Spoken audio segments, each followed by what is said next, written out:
हमारे स्लॉट्स हैं जो हमने ले लिए हैं। जी जी जल्दी रोल आउट हो। जी बताइए। सर सबसे पहले तो शुक्रिया कि आपने अपना टाइम निकाला और हमें जी आज ही मालूम पड़ा आपका आप आ रहे हैं। तो पांडे जी का फोन आया और हमने कहा ठीक है। सो हरिवंश सिंह साहब, आपने 1950 आपका बॉर्न प्लेस है जी, और आपने सबसे पहले तो आपका बचपन बताइए सर, किस तरह से व्यतीत हुआ, कैसे? देखो आजकल घटनाएं ऐसी हो रही हैं। 1950 मेरा भी है, 1950 प्रधानमंत्री जी का भी है, 1950 वाले कई लोग हैं जो इस बार मतलब जिनको मौका मिला है पार्लियामेंट में। तो हमारा जहाँ तक है, हम तो किसान परिवार में पैदा हुए और पिताजी में 4 साल का था, छोटा भाई 1 साल था तो गुजर गए। माँ बड़ी हमारी हिम्मती थी, झांसी की रानी जैसी हिम्मत थी उसकी। तो उन्होंने हमको अच्छा पढ़ाया लिखाया, ग्रेजुएशन करवाया। पोस्ट ग्रेजुएशन करवाने वाली थी, लेकिन मैं ही बम्बई चला आया। एक फिल्म हमारे ज़माने में जितेंद्र हीरो हुआ करते थे, खूब चले थे वो। तो टाइट कपड़े, डांस वांस बढ़िया फर्स्ट क्लास। जितेंद्र जी अभी तो बूढ़े हो रहे हैं। तो उनकी एक पिक्चर थी जीने की राह। तो उसमें वो गांव से ग्रेजुएशन करके आते हैं, बिल्डर के यहाँ नौकरी करते हैं, फिर नौकरी करते करते खुद का बिजनेस कर लेते हैं, बिल्डर बन जाते हैं। फिर जो फिल्मों में अफेयर वगैरह दिखाते हैं, सेठ की लड़की से उनका प्यार वार हो जाता है। तो अपना देख के ये फैसला किया कि हम बिल्डर बनेंगे। क्या बात है। मुंबई चलेंगे। तो पोस्ट ग्रेजुएशन नहीं किया। माँ की इच्छा थी कि मैं MSc करूँ, मैं BSc हूँ। तो मैंने कहा माँ को कितना तकलीफ देंगे, I should become earning member. मेरा छोटा भाई ग्रेजुएशन में आ रहा था। अच्छा। तो मैं उनकी बात नहीं माना। तो मैंने कहा माँ अब मैं कुछ मदद करने लायक हो गया हूँ, मैं जाऊँगा मुंबई। आ गया बॉम्बे। फिर वही हमारे दिमाग में था कि मैं करूँगा। इसके बाद नौकरी मिल गई। 2 महीना तो नौकरी मिली नहीं, फिर मिली। तो एक मर्फी रेडियो पहले हुआ करता था। तो मर्फी रेडियो में मिला तो 250 रुपए की नौकरी थी। बिल्डर के यहाँ 150 रुपए की नौकरी थी। तो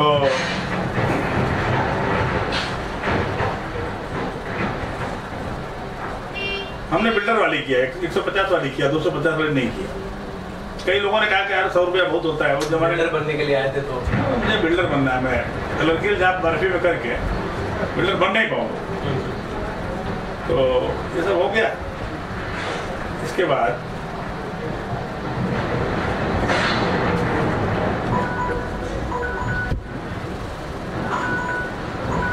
फिर मैंने भी चालू किया काम। मेरा भी सॉरी है जरा बंदी कर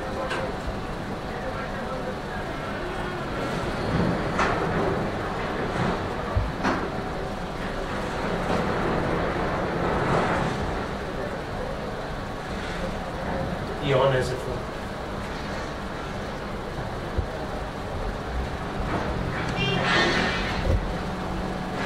तो मर्फी को छोड़ दिया और आपने बिल्डिंग का 150 रुपये का नौकरी पकड़ लिया सर। हाँ, तो 6-7 साल काम किया।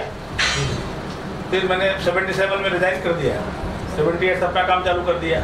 लेकिन 78 में अब मुझे सिर्फ बिल्डर बनना था, प्यार वार करने का मौका था नहीं, इसलिए कि अपनी शादी वादी गाँव में हो गई थी। अच्छा, हो गया। शादी तो हो गई थी, तो मैं बिल्डर बन गया। जो मुझे चाहिए था, जो सपना था। हाँ। तो आपके परिवार में सर कौन कौन है? मेरे परिवार में 2 बेटे हैं। एक की शादी हो गई है, बहू है, उनके 2 लड़के 2 लड़की है। एक बच्चे की शादी होनी है, अभी इस साल हो जाएगी। अच्छा। और मेरा भाई है, उसको 4 लड़के हैं, 1 लड़की है। तो लड़की को मैंने अडॉप्ट कर लिया, तो मेरे 3 हो गए, उनके 4 रहे। इस तरह से लड़की की शादी भी मुंबई में हो गई है। लड़के लोग को बहुत लैंड वगैरह काफ़ी है, लैंडलॉर्ड्स है और बिल्डर है। तो 1970 के आसपास आपने मैं 71 में मुंबई आया। अपना रेजिग्नेशन 71 में मुंबई आया और 77 में रिजाइन किया। रिजाइन कर दिया। 78 से मैंने अपना काम चालू किया। अच्छा।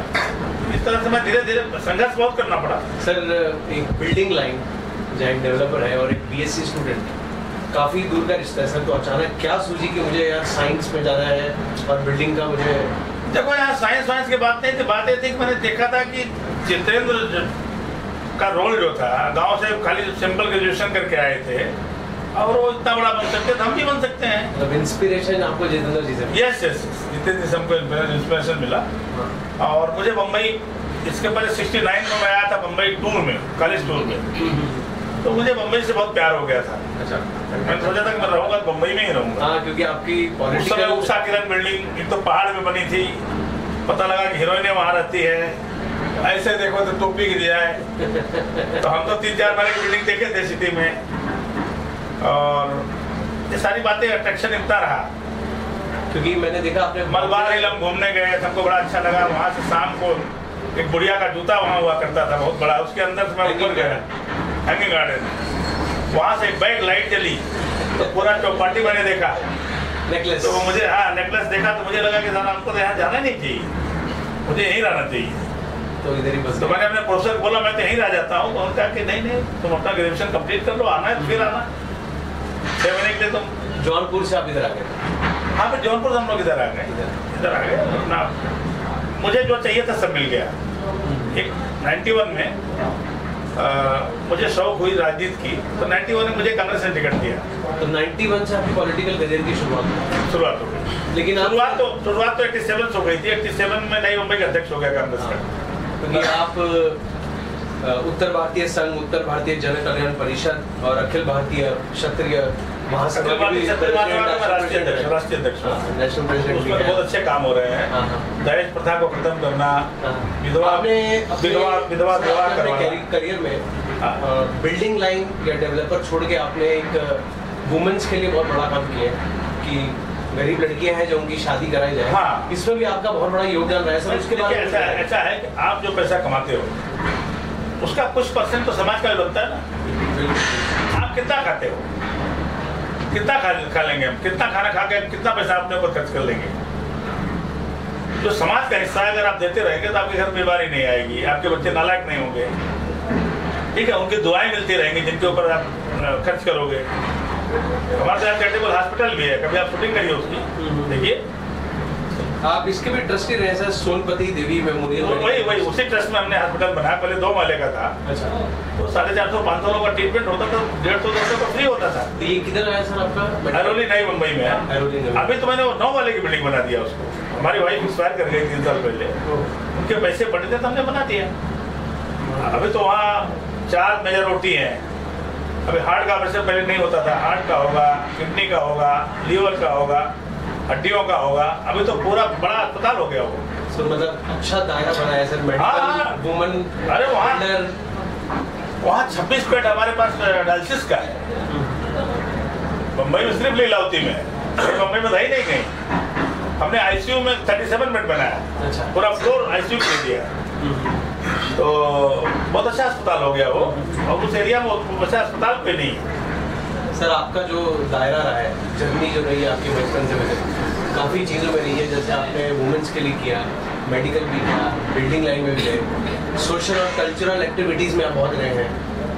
क्या आपको लगता है कि सर इसका जो आपने श्रेय जो है अपना, किस तरह से आपकी जो जितेंद्र जी को छोड़ के अगर देखें? फिर देखो, हॉस्पिटल का श्रेय मेरी वाइफ पे जाता है। उनका कहना था कि बहुत गरीब लोग आ जाते हैं, उनका ट्रीटमेंट नहीं हो पाता है, तो आप एक अस्पताल क्यों नहीं करते, इतना कर रहे हैं तो उनके नाम से इंद्रावती हॉस्पिटल, हमने इंद्रावती सिंह उनका नाम था, तो इंद्रावती हॉस्पिटल उनके नाम से मैंने 94 में एस्टेब्लिश कर दिया। 94 इनको रेडीमेड बिल्डिंग खरीद के वो अस्पताल के लिए थी, उसे हमने चालू कर दिया।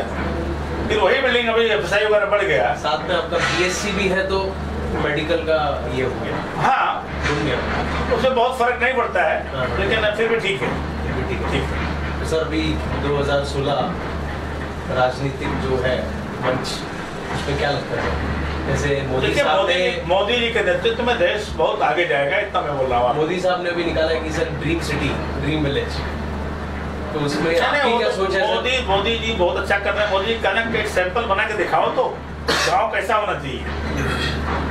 आप जो आदर्श गांव की बात कर रहे हो ना, आदर्श गांव हम लोग बोलते हैं, उसमें बैंक भी होनी चाहिए, उसमें अच्छे स्कूल होने चाहिए, उसमें अच्छी सड़कें होनी चाहिए, स्ट्रीट लाइट वगैरह अच्छी होनी चाहिए, ड्रिंकिंग वाटर फैसिलिटी चाहिए, सीवेज की फैसिलिटी चाहिए।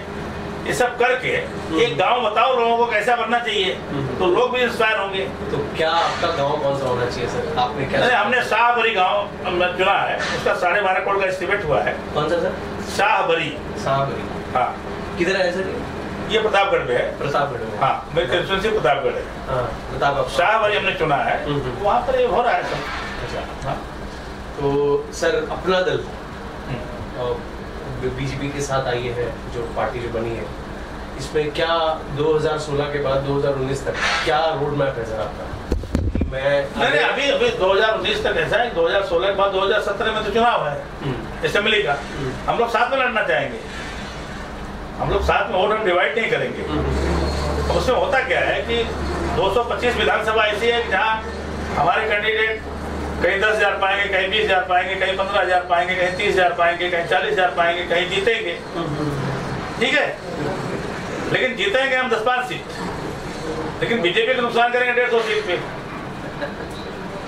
ठीक है, वोट अगर डिवाइड नहीं होता है, जैसे बीजेपी कैंडिडेट कोई 5,000 से हार गया, मेरा कैंडिडेट 10,000 ले लिया तो 5,000 से हार गया,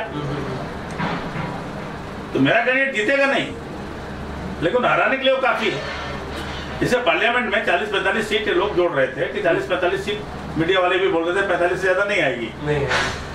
वो हो गई 72, 73। और हमारा जो वोट पार्लियामेंट में 1 लाख, 1.25 लाख, 50,000, 75,000 था करीब 40 सीटों पे, वो बीजेपी को आ गया। और उससे बीजेपी की क्लियर मेजॉरिटी सरकार बन गई। उत्तर प्रदेश अगर 60 सीट बीजेपी को देता तो क्लियर गवर्नमेंट नहीं बनती, ठीक है। लेकिन उत्तर प्रदेश ने जब 45 का 73 कर दिया तो उनकी क्लियर मेजॉरिटी हो गई। तो डिवीजन टू अवॉइड डिवीजन हम लोग साथ में रहेंगे और हम लोग 10% सीट लड़ेंगे, बाकी 90% बीजेपी छोड़ेंगे। अच्छा, हम लोग 10% लड़ेंगे। उत्तर भारतीयों के लिए क्या संदेश है सर? नहीं, उत्तर भारतीयों ने इस बार पूरा मोदी जी के नेतृत्व में वोट किया है। चाहे देखिए, यहाँ के उत्तर भारतीय लोग ज्यादा से ज्यादा कांग्रेस को वोट करते थे। उनका सेंटीमेंट कभी इंदिरा गांधी से जुड़ा था, कभी राजीव गांधी से जुड़ा था, कभी सोनिया गांधी से जुड़ा था। होता यह था कि यहाँ कांग्रेस की सरकार हुआ करती थी, हमारी कोई प्रॉब्लम आई तो 5 आदमी इंदिरा जी के पास चले जाते थे, राजीव जी के पास चले जाते थे, तो वहां से मुख्यमंत्री जी को फोन आ जाता था कि भाई अपने लोग, इनको क्यों तकलीफ दे रहे हो, इनकी तकलीफ खत्म करो। जनरल सेक्रेटरी जो इंचार्ज होता था उसके माध्यम से आ जाता था, तो दिल्ली अगर बोलते तो बात खत्म हो जाती थी। और ये भी था कि हमारा प्राइम मिनिस्टर है, यूपी का प्राइम मिनिस्टर है, ठीक है। लेकिन जो यूपीए 2 का कार्यकाल रहा वो बहुत खराब रहा। It was 5 years for scams. कोयला घोटाला हो रहा है, तो कौन कौन से घोटाले नहीं हो गए, खेल घोटाला हो रहा है, ठीक है। फिर दूर संचार में घोटाला, मतलब घोटाले घोटाले घोटाले, मतलब लोग एकदम हद कर दिए।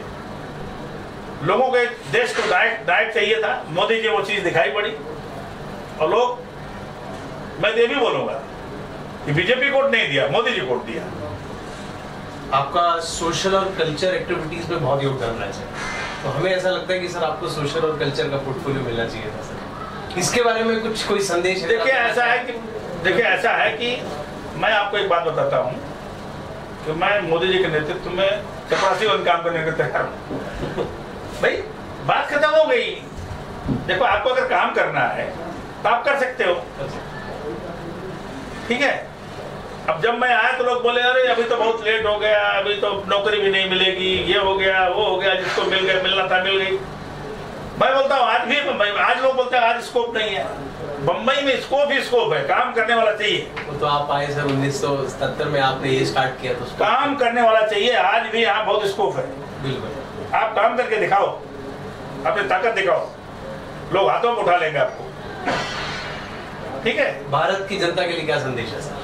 देखिए, हाँ, उत्तर भारतीयों का पहले आप बात कर रहे थे। इस बार मोदी जी के नेतृत्व में उन्होंने विधानसभा में भी, लोकसभा में भी, मुंबई और मुंबई के आसपास करीब 70 सीटें हैं, 70 सीटें हैं।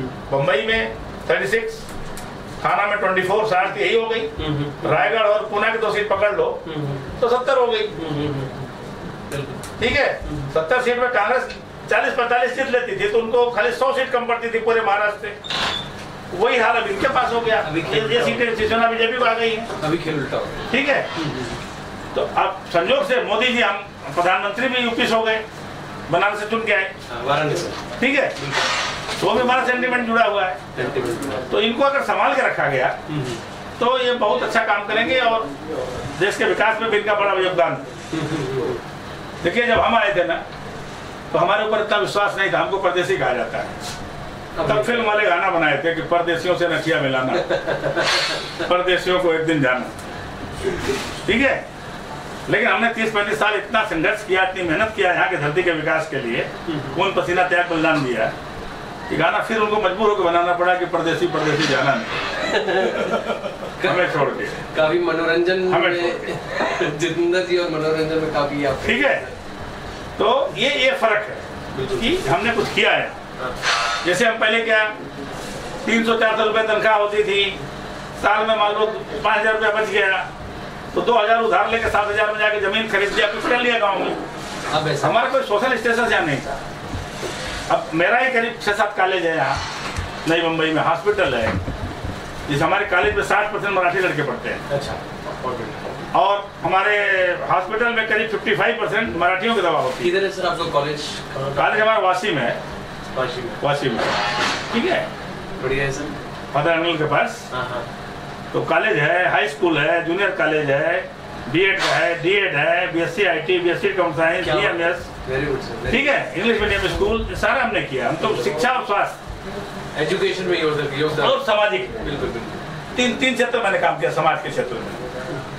ठीक है, आप जब काम करने निकलते क्षेत्र बहुत है, बहुत क्षेत्र है, तो आपको चुनना पड़ेगा कि आप किस क्षेत्र में। हमें लगा कि शिक्षा और स्वास्थ्य में हम बहुत पीछे, सामाजिकता तो चलती रहती है, तो शिक्षा और स्वास्थ्य हमने चुना। हमारा आप चलेंगे जौनपुर तो फार्मेसी कॉलेज आप लिख सकते हैं, management college, nursing college, diploma in nursing, paramedical college. ठीक है sir. New Bombay publication private limited, उसका मैं डायरेक्टर हूँ। हाँ, डायरेक्टर। हाँ, तो ये कंपनी जो है पब्लिकेशन में है। हाँ, कैसे सर? एक वो हमारे नायर साहब हैं, सब देखते थकते, उसमें मेरा ज़्यादा ध्यान नहीं है। अच्छा, हाँ, देखिए ऐसा मेरा बहुत ध्यान नहीं है। उनको जगह नहीं थी बैठने की, हमने ऑफिस दे दिया। ठीक है, फिर वहाँ से चलाए वो 7-8 साल। और पेपर चलाना बड़ा कठिन काम है, जल्दी चलता नहीं है। ठीक है।